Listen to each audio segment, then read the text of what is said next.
Eh bien, je suis aujourd'hui avec Rodrigue Legal, fondateur récidiviste de Adouviz. Est-ce que Rodrigue, tu peux nous parler d'Adouviz? Adouviz, très rapidement, c'est un éditeur SaaS qui s'intéresse à une question assez fondamentale pour tous les managers dans le monde. Ça me prend trop de temps de faire mon reporting, c'est pénible et je ne sais pas trop à quoi ça sert.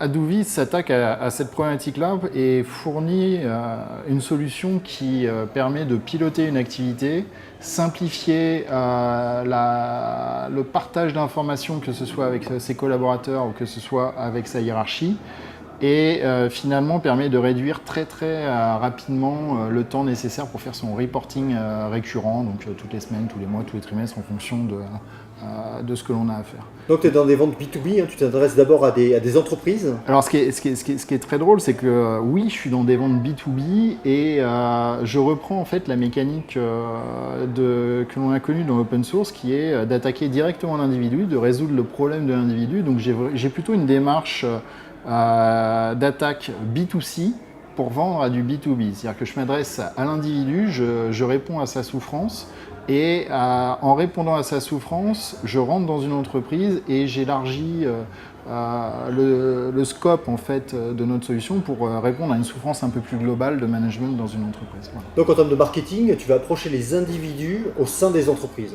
Alors en termes de marketing, on a une double activité. On attaque effectivement les individus pour attaquer nos utilisateurs finaux et on attaque aussi des partenaires potentiels.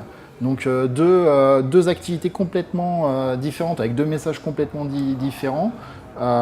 Et c'est assez intéressant parce qu'on a besoin de faire du gros volume. Pour les utilisateurs finaux, il faut faire connaître la marque, il faut les convaincre de tester, et après, une fois qu'ils testent, il faut les convaincre de payer. Donc ça, c'est le truc un peu classique. Et en fait, tout au long de ce parcours-là, on a besoin de monitorer tout ce qu'ils font, de scorer en fait le parcours de nos utilisateurs pour être sûr de convertir un maximum de personnes en clients. Après, on a une démarche plutôt vers les partenaires où pareil, il faut les convaincre de venir voir ce que l'on fait, de s'intéresser à ce que l'on fait et de leur dire, écoutez, notre solution vous permet d'ajouter de la valeur à vos prestations ou à votre portefeuille d'offres.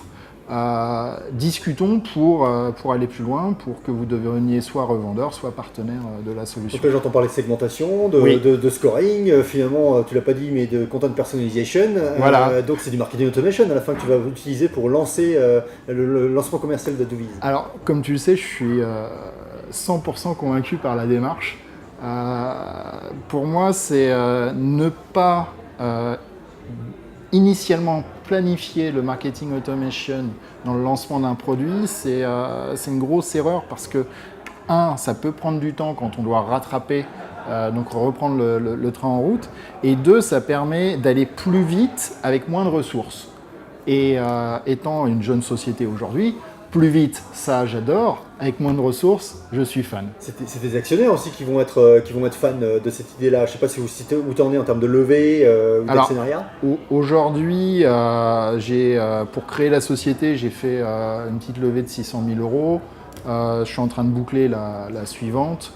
De ce côté-là, c'est vrai que plus je fais attention, comme tout bon entrepreneur, plus je fais attention à ce que je dépense, plus mes actionnaires sont contents, mais c'est surtout derrière, moi ce que je veux, c'est pas forcément ne pas dépenser d'argent, c'est le dépenser de manière efficace. C'est-à-dire que si j'ai besoin de personnes, je vais les embaucher, que ce soit en interne ou en externe, mais si j'ai besoin de dépenser 1 euro dans le marketing, je veux connaître effectivement le ROI derrière. Et là, le marketing automation me permet De bien maîtriser mon coût, mais deux, derrière, finalement, d'optimiser mon retour sur investissement, parce qu'on est toujours en perpétuelle évolution et apprentissage de comment on fait pour mieux transformer, quoi. On peut dire que le marketing automation aide à lever des fonds pour des startups, presque. J'exagère un peu, mais c'est presque ça aide en tout cas. Alors pour Web Mécanique, ça a aidé à lever des fonds, vu que c'était le cœur de métier.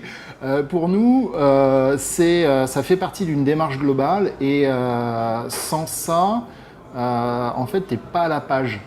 Voilà, c'est aussi, ça fait partie des standards. Si tu ne fais pas ça, tu vas faire quoi, Merci beaucoup, Rodrigue.